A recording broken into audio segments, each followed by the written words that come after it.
Good evening everyone. मैं Sujeet Kumar Caliber Education Point YouTube channel पे आप सभी का स्वागत करता हूं। आज मैं बताऊंगा कि मैप की जो स्थिति आप जो देख रहे हैं, जो इतने राज्य के बारे में, इसका कैसे हुआ, किस तरह का सिचुएशन पहले था, उसके बाद उसको उसी स्टोरी को लेकर के पहले बातचीत करेंगे, फिर आगे हम चर्चा करेंगे। सबसे पहले जिस समय हमारा देश जो है वो आजाद हुआ था, उस समय जो हमारे देश में स्थिति थी, एक था ब्रिटिश प्रांत, दूसरा देसी रियासतें, और उसके बाद है चीफ कमिश्नरी प्रांत हुआ करता था इस सिचुएशन में। उसके बाद जब ये आई समस्या 1900 जो 48 में है ना, 47 में हम आजाद हुए, 48 में ये बात हुई। 48 में जो बातचीत की गई थी उसमें हुआ था कि डीपी धर की अध्यक्षता में जो है राज्य को भाषा के आधार पर बांटा जाए कि नहीं, इसके को लेकर के जो है बातचीत की गई थी। उस आयोग ने जो है वो आपको 48 में ही उन्होंने जो है लास्ट तक रिपोर्ट अपना सबमिट किया और उन्होंने बताया कि भाषा के आधार पर जो है वो राज्य का बंटवारा संभव नहीं है, वो चीजें जो है उचित नहीं है। ठीक है। उसके बाद जो है 1949 की अवधि में भी उन्होंने किया, पंडित जवाहरलाल नेहरू, सीतारमैया और उसके बाद जो सरदार वल्लभ भाई पटेल द्वारा जो है तीनों आदमी का जो है राज्य को भाषा के आधार पर बांटना है या क्या है नहीं है, उनको लेकर के भी बातचीत होना शुरू हो गया। जब ये बातचीत चल ही रही थी, उसी सिलसिले में जो है फिर उन्होंने भी रिपोर्ट दिया कि नहीं, भाषा के आधार पर नहीं बांटा जा सकता। ठीक है। इसी सब चीज को चलते रहा। उसके बाद देश आजाद हुआ, उस समय भी स्थिति जो थी वो इस तरह की नहीं थी, इसमें कुछ बदलाव आया था। बट वहां पे क्या हुआ था कि जब 1953 के करीब में जो है एक एक मद्रास के हुआ करते थे, कांग्रेस के ही नेता हुआ करते थे, पुट्टी श्री रामालुंगम, उन्होंने उन्हीं की अगुवाई में जो है वो भाषा के आधार पर जो है वो राज्य के बंटवारा को लेकर के आमरण अनशन कर दिया गया। 56 दिन का आमरण अनशन चला, जिसमें पुट्टी श्री रामालुंगम की मृत्यु हो गई। बात को जरा ध्यान से सुनिएगा। जैसे ही उनकी मृत्यु हुई, वो और भी ज्यादा आंदोलन जो है वो विकराल रूप धारण कर लिया। मजबूरन जो है आपको यहाँ पे जो पंडित जवाहरलाल नेहरू थे, उनको जो है 1953 में जो है वो भाषा के आधार पर जो है वो मद्रास को दो भागों में बांट करके आंध्र प्रदेश को अलग कर दिया गया, एक तमिलनाडु और एक आंध्र प्रदेश के रूप में उभर करके सामने आया। तो आंध्र प्रदेश जो है वो भाषा के आधार पर बंटने वाला पहला राज्य है, 53 में बटा। जैसे ही 1953 में जब इस तरह की घटनाएं हुई, तो 1953 में जैसी भाषा के आधार पर जब ये बटा, तो उसके बाद क्या हुआ कि और भी जो इधर थे आपको बॉम्बे वाले प्रांत में थे, वहां पर भी ये सब चीज जो है वो होना शुरू हो गया कि क्या हो नहीं हो। तो इन सब सिलसिले में भी बातचीत होना शुरू हो गया। इस तरफ भी जोर शोर पकड़ने लगा, क्योंकि अधिकार किसी एक को मिल जाता है तो फिर अदर जो लोग होंगे जो उस तरह के होंगे, वहां पर भी ये चीजें जो है वो शुरू हो गया, इधर भी शुरू हो गया। तो उसी समय जो है 53 में ही जो है वो एक जो पूर्व सीजीआई रह चुके हैं, फजल अली की अध्यक्षता में जो है एक टीम का गठन किया गया। उस टीम ने ये सर्वे किया और उसका रिपोर्ट जो है 1955 में सबमिट किया गया। 1955 में जब सबमिट किया गया तो उन्होंने फजल अली की अध्यक्षता में जो टीम गठित की गई थी, उसमें एक बात कही गई कि जो है भाषा के आधार पे राज्य का बंटवारा हो सकता है, लेकिन प्रत्येक भाषा के लिए अलग अलग राज्य नहीं हो सकता। ठीक है, इस बात को जरा ध्यान में रखेंगे। तो फजल अली की अध्यक्षता में ही है जो ये चीज किया गया। तो 7वां संविधान संशोधन करके राज्य पुनर्गठन आयोग लाया गया था 1956 में। 1956 में जो है राज्य पुनर्गठन आयोग जो है वो आया था 1956 में। ये डेट जरा याद रखेंगे। और ये राज्य पुनर्गठन आयोग किसकी अध्यक्षता में थी, इसको भी देखेंगे, है ना, क्योंकि इससे प्रश्न जो है वो पूछा जाएगा। 1 नवंबर 1956 को जो है ये पूरी तरह से जो है वो लागू हुआ था। क्लियर है यहाँ तक। अब इस तरह की बात शुरू हुई। उसके बाद जब यहाँ पे भी जोर शोर पकड़ना शुरू हो गया, बॉम्बे प्रांत में भी प्रॉब्लम शुरू हो गया, गुजराती मराठी को लेकर के समस्या होना शुरू हो गया। तो यहाँ पे 1960 में जो है गुजराती भाषा के लिए गुजरात और मराठी के लिए महाराष्ट्र जो है वो दो राज्य का जो है वो गठन हुआ था। ठीक है ना, ये चीजें हो गई।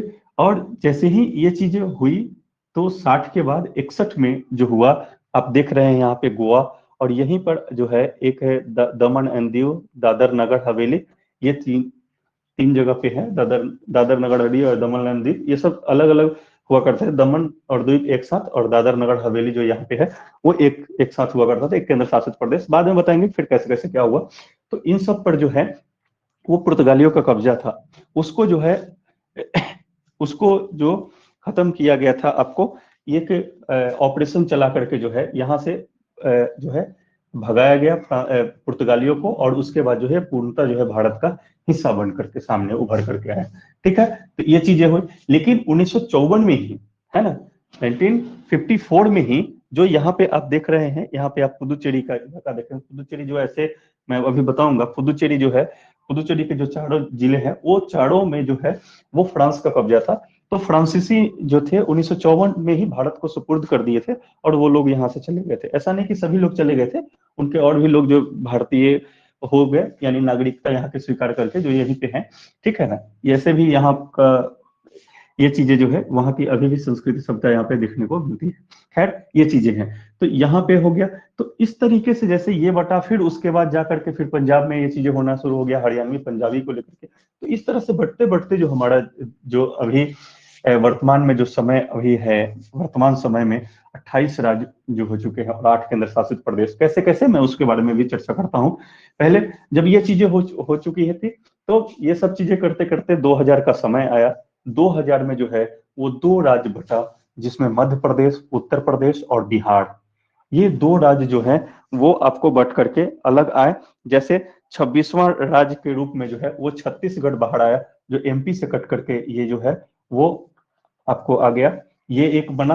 उत्तर प्रदेश से कट गया उत्तराखंड। ठीक है, ये आपको 9 नवंबर को हुआ था, और 15 नवंबर को जो है बिहार से झारखंड अलग हुआ। झारखंड जो हुआ वो 28वां राज्य बन करके जो है वो सामने आया। 28वां राज्य, इससे पहले ये जो था वो 27वां राज्य था, और इससे पहले ये 26वां राज्य था। ठीक है, ये चीजें थी। तो 15 नवंबर जो है 2000 को ये चीजें हुआ।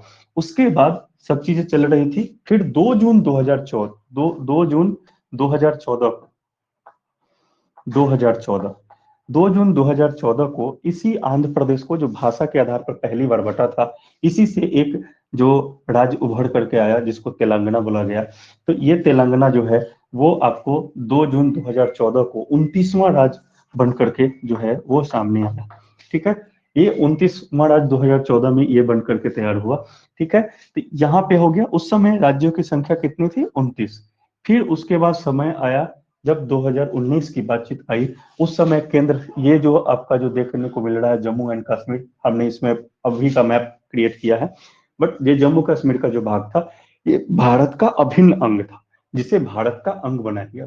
ठीक है, और उसको जो है जम्मू कश्मीर को दो भाग में बांट करके जो है एक केंद्र शासित प्रदेश के रूप में जम्मू कश्मीर और लद्दाख दो लाया गया था।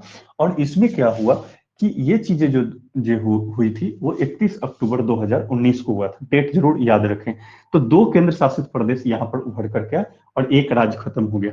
ठीक है, एक राज्य खत्म होने का मतलब वो केंद्र शासित प्रदेश में तब्दील हो गया। ठीक है ना, क्योंकि जब भी हम पहले पढ़ते थे, चाहे कोई भी चीज हमको बताया जाता था, कोई भी नियम के बारे में होती थी, तो हमको बराबर एक्सेप्शन हमें याद करना पड़ता था कि जम्मू कश्मीर को छोड़ करके वो चीजें समाप्त ही कर दी गई 2019 में। ठीक है, 2019 में ये हुआ। 2020 में 26 जनवरी 2020 को यहाँ पे है दमन, दीव और दादरा नगर हवेली, ये तीनों को जो है एक केंद्र शासित प्रदेश बना दिया गया। ठीक है, एक केंद्र शासित प्रदेश बना दिया गया। तो ये चीजें हो गई। तो केंद्र शासित प्रदेशों की संख्या जो अभी वर्तमान में जो स्थिति है वो 28 राज्य और 8 केंद्र शासित प्रदेश है। ठीक है, केंद्र शासित प्रदेश है।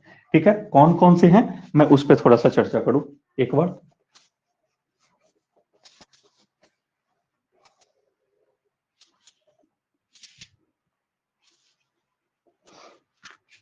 अब आइए, जैसे अब 28 राज्य तो आपको दिख रहा है, केंद्र शासित प्रदेश में भी देखेंगे तो एक हो गया आपका यहाँ पे पुदुचेरी।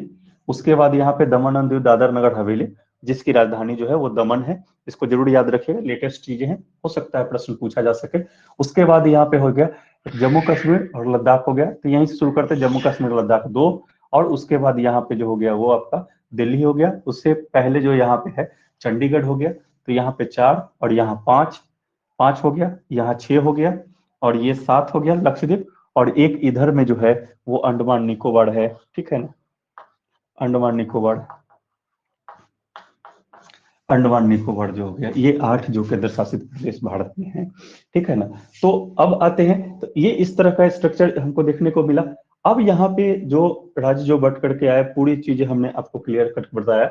अब यहाँ पे क्या है कि यहाँ से जो है एक इस तरह का होता हुआ एक पर्वत है जिसका नाम है हिंदकुश पर्वत, और इधर से आपको पता है कि ये जो है वो हिमालय गुजर रही है, ठीक है, हिमालय। और यहाँ से जो है अड़क्कामा पर्वत है, ठीक है। तो यहीं पे जो है ये जो आपका बनता है हिंदुकुश पर्वत और हिमालय का जो संगम है, यही पामीर की पठार है जिसको दुनिया के छत के नाम से जाना जाता है, ठीक है ना।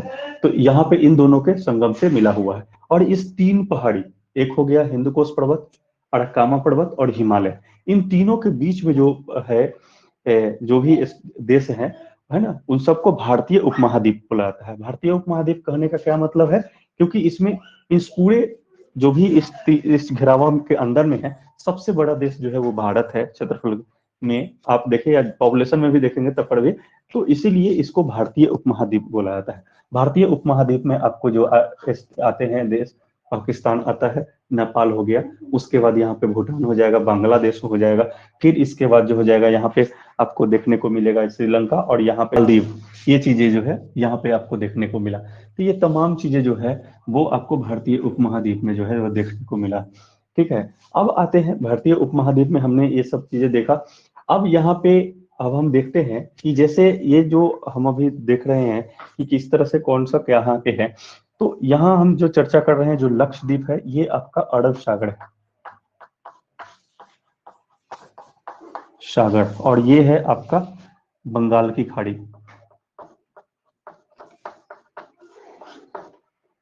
की खाड़ी, ठीक है, बंगाल की खाड़ी, ठीक है। तो अंडमान निकोबार, सॉरी, यहाँ जो लक्षद्वीप जो है वो आपको यहाँ पे अरब सागर में है, ठीक है ना। ये द्वीपों का समूह है, लक्षद्वीप है। इसका 3 नाम पहले हुआ करता था, अभी इसको एक ही नाम लक्षद्वीप रख दिया गया है। वो जैसे अगर हम अंडमान की निकोबार की बातचीत करें और लक्षद्वीप की बातचीत करें, दोनों में अंतर है। ये जो है अंडमान निकोबार जो है वो किसी पहाड़ की ऊपरी जो सिरा है उस पे बसा हुआ ये है, लेकिन ये जो है वो पॉली पे बसा हुआ है, जिसको समुद्री जंगल बोलते हैं। आप कभी समुद्री जंगल के बारे में सुने होंगे, जब कभी समुद्र का पिक्चर दिखाएगा तो रंगीन आपको दिखाई देगा उसमें, उसी पॉलिप पे जो है ये बसा हुआ है। क्योंकि पॉलिप का है कि एक के ऊपर एक मर गया, फिर उसके ऊपर फिर दूसरा जन्म लिया, फिर इसी के ऊपर ये मरा, फिर इसी के ऊपर, ऐसे करते करते जो है ये सब ऊपर बढ़ती है।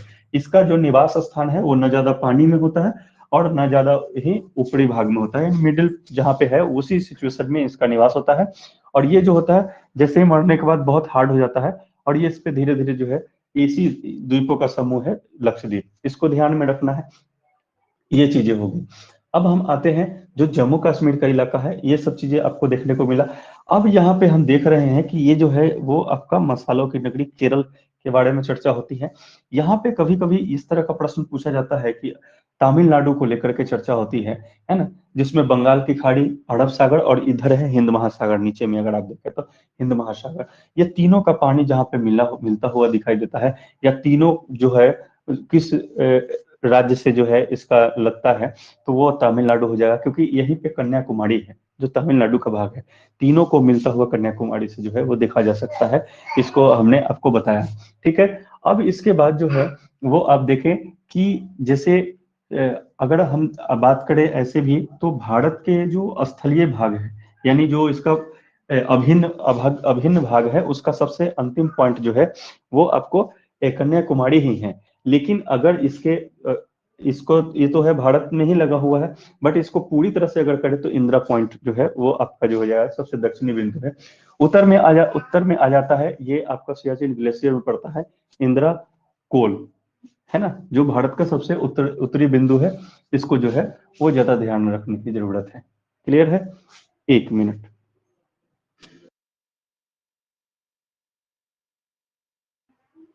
अब देखिए यहाँ पे जैसे कि हम आपको बता रहे हैं कि अब ये सब देश के बारे में थोड़ी सी चर्चा कर दे। सबसे ज्यादा भारत के साथ सीमा साझा करने वाला देश जो है वो आपका बांग्लादेश होता है। इसको जरूर ध्यान रखें। हमें बराबर पता चलता है जो चीन है, लेकिन नहीं है, ये बांग्लादेश है सबसे ज्यादा। तब उसके बाद दूसरे स्थान पे चीन का स्थान आता है, तब उसके बाद चीन का स्थान आता है, फिर उसके बाद पाकिस्तान, तब फिर उसके बाद यहाँ पे बर्मा या म्यांमार का है, इधर बर्मा या म्यांमार हो जाएगा। तब उसके बाद फिर नेपाल है, तब उसके बाद हो जाएगा भूटान हो जाएगा, तब अफगानिस्तान है। सबसे कम सीमा साझा करने वाला देश जो है वो अफगानिस्तान है। क्लियर हो गया? तो इस चीज को भी ध्यान में रखने की जरूरत है। क्लियर है? अब आते हैं, थोड़ा सा इसको मैं मिटाता हूँ। फिर उसको में हुआ क्या कि जैसे हुआ ये था कि 1947 के लास्ट वाले समय में ही हुआ ये था कि यहाँ पे पहले जो था वो जम्मू कश्मीर जो था, जम्मू कश्मीर हमारा भाग नहीं था। इस यहाँ के राजा हुआ करते थे राजा हरि सिंह, अंतिम डोगरा शासक हैं। ध्यान रखिएगा क्योंकि जम्मू कश्मीर की राजधानी, सॉरी, भाषा जो है वो आपको डोगरी भाषा है। ठीक है? तो यहाँ देखिएगा कि अंतिम डोगरा शासक थे राजा हरि सिंह, और हरि सिंह के ही एक जो सेनापति थे जिनका नाम शेख अब्दुल्ला था। ठीक है ना? तो राजा हरि सिंह जो है वो टैक्स को बढ़ा दिए थे। टैक्स बढ़ा देने के कारण क्या हुआ कि यहाँ पे किसानों ने आंदोलन शुरू कर दिया। ये जम्मू कश्मीर की बात मैं बता रहा हूँ। ठीक है? तो यहाँ पे क्योंकि जम्मू कश्मीर सबसे उत्तर उत्तर में हमारा बनता है। ठीक है? तो यहाँ पे जो है वो आंदोलन शुरू हो गया। इस आंदोलन में जो है वो पाकिस्तान अपना जो है आदमी फिट करके इसमें जो है इस आंदोलन को और तेज बढ़ा दिया। जो इस राजा जो हरि सिंह थे उनके मतलब कब्र जरिया से बाहर चला गया, मतलब उनके कंट्रोल में नहीं था। इन्होंने जो है वो भारत से जो है वो सहायता मांगी। सहायता जो जब जवाहरलाल नेहरू जो थे यहाँ से जो है वो सहायता भेजने ही वाले थे। सरदार वल्लभ भाई पटेल बताए कि जब आप इसमें हमारे देश में मिलना चाहते हैं तो ही हम आपकी मदद कर पाएंगे, नहीं तो नहीं कर पाएंगे। तो फिर ये चीजें हुई कि वो मिलना के लिए जो है विलय पत्र पर साइन हुआ। ठीक है ना? लेकिन इसमें जो है वो शेख अब्दुल्ला ने अपनी चालाकी से जो है इसको जो है एक अलग कर दिया गया। यानी कि भारत का अभिन्न अंग रहेगा लेकिन भारत का कानून यहाँ पे पूरी तरह से जो है वो लागू नहीं होगा। ये चीजें कर दिया गया। तो इसी चीज को तोड़ करके जो है वो आप देख रहे होंगे कि 2019 में जो है इसको एक केंद्र शासित प्रदेश के रूप में धर दिया गया। तो क्या हुआ कि ये चीजें जो हुई वो 48 में, 47 के लास्ट से ये चला। 48 में प्रॉब्लम इस तरह का हो गया कि यहाँ से पाकिस्तान के साथ जो है वो युद्ध हो गया। जैसे ही इंडियन सेना यहाँ पे पहुंची, जहां पहुंची वहीं से आज जो है इसका बॉर्डर यहाँ लगा हुआ है। ठीक है? तो ये वाला जो बॉर्डर है, इस बॉर्डर को बोलते हैं, ये वाला भाग जो है, जो इस जगह है जो पाकिस्तान का के क्षेत्र में पड़ता है, इसको बोलते हैं पीओके, पाक ऑक्युपाइड कश्मीर। ये पूरे कश्मीर का जो लगभग 30% हिस्सा जो है वो पाकिस्तानियों के कब्जे में आज भी है। पाकिस्तानी ने इसको 3 भागों में बांट दिया है।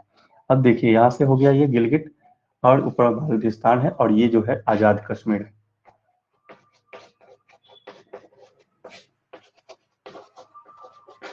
आजाद कश्मीर, ये बाल्टिस्तान, ये गिलगित है। ठीक है?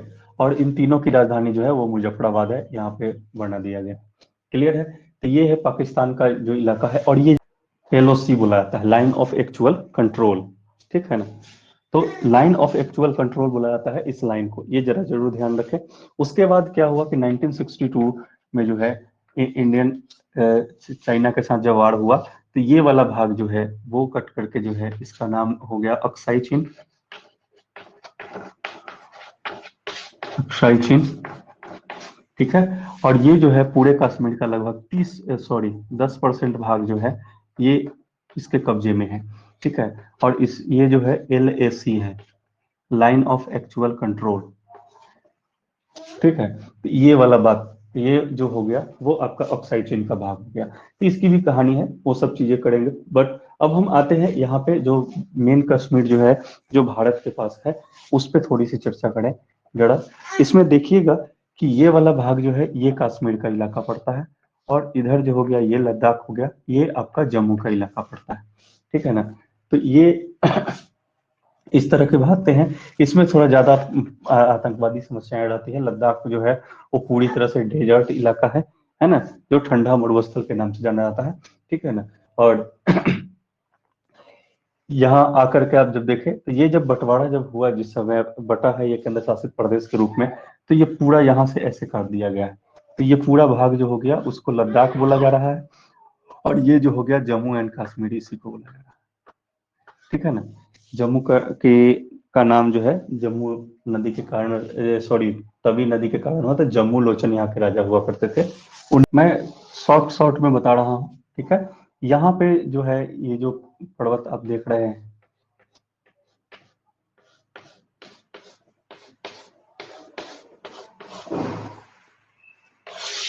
जो ये आ रहा है ये जो है बीच में कटा फटा है, ठीक है, ये पूरी तरह से नहीं है, ठीक है। और दोनों जहाँ पे मिलते हैं वो आपको, उसका नाम जो है वो नीलगिरी की पहाड़ी है। ये जो है वो पश्चिमी घाट, इस पश्चिमी घाटी है, और ये पूर्वी घाट है, पूर्वी घाट है, ये पश्चिमी घाट है आपका, पश्चिमी घाट। ये पश्चिमी घाट जो है वो आप देखेंगे कि पश्चिमी घाट के इस साइड वाले भाग में जो है वो बेहतर डाइवर्सिटी पाया जाता है, जैव विविधता बेहतर तरीके से है ना। यहाँ पे जो है वो पूरे ऑल ओवर इंडिया का 28 से जो है वो 30% तक का ऑक्सीजन का जो उत्पादन जो है वो यहीं से होता है। एक तरह से ये भारत को जो है एक तरह से भारत के लिए जो है एक जैसे यहाँ पे अमेजन के बारे में जब हम चर्चा करेंगे तो वहाँ पे चर्चा होती है तो बोला जाता है पूरे विश्व का जो है धरती का फेफड़ा बोला जाता है, उसी तरह से भारत के लिए जो है यही है। 28 से 30% ऑक्सीजन का उत्पादन जो है वो यहीं से होता है, ठीक है ना। ये पूर्वी घाट इतना कटा छटा होने के पीछे रीजन है कि जितनी भी नदियां बहती है वो आपको पता होगा कि पूर्व दिशा में ही बहती है। नदियों के बहाव के कारण ही जो है ये वाला भाग जो है ज्यादा कट छट गया हुआ है, ठीक है ना। तो ये पूरी तरह से जो है यहाँ पे आपको देखने को मिला कि पश्चिमी घाटी और पूर्वी घाट के बारे में हमने आपको अच्छे से बताया, ठीक है ना। अब इसके बाद देखिए, अब सबकी ऊंची चोटी के बारे में जब हम पर्वत के बारे में चर्चा करेंगे तो हम फिर बताएंगे। यहाँ जो है वो अन्नामलाई की, सॉरी अन्नामलाई बोल रहे हैं, मतलब नीलगिरी की पहाड़ी है, और इसी के नीचे जो है अन्नामलाई की पहाड़ी है, उसी के नीचे जो है वो कार्डेमम की पहाड़ी है, यानी इलायची पहाड़ी जिसको बोलते हैं, वहीं पे जो है वो केरल में पड़ता है आपका। तो ये तमाम चीजें जो है वो आपको ध्यान में रखने की जरूरत है। अब ठीक है, तो यहाँ से जो है ये चीजें जो है वो मिलाई गई स्वर्णिम चतुर्भुज योजना के तहत जो है ये आपका मिला दिया गया। ये स्वर्णिम चतुर्भुज योजना के तहत जो है दिल्ली, मुंबई, चेन्नई और कोलकाता को जो है वो मैच किया गया, ठीक है ना। और इसमें क्या हुआ कि यहाँ पे पड़ता है श्रीनगर,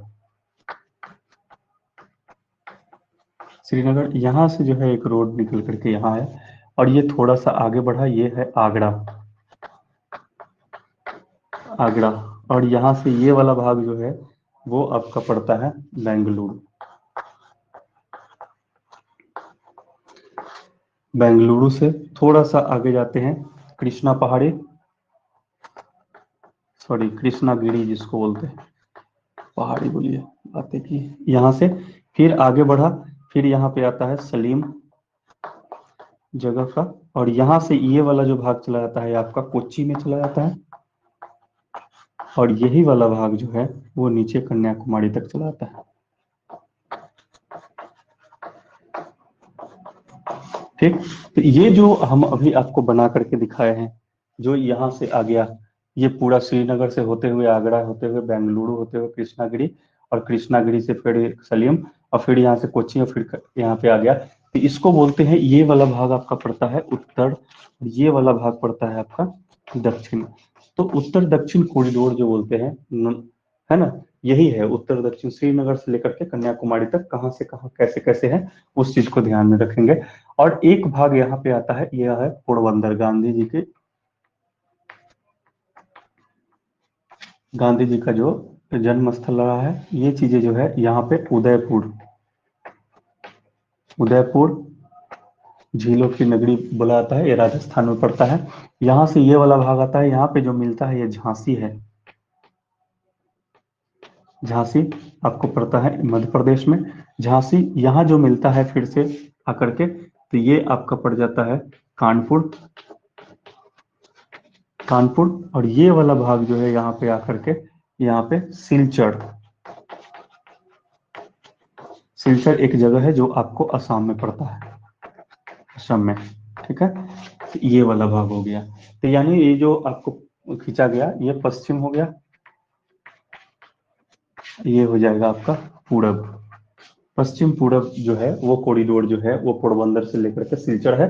और ये कब कहाँ कहाँ पे जो है स्वर्णिम चतुर्भुज योजना मैच कर रहा है, या आपको ये पूर्व पश्चिम और उत्तर दक्षिण कॉरिडोर कहाँ पे मिल रहा है, झांसी में मिल रहा है।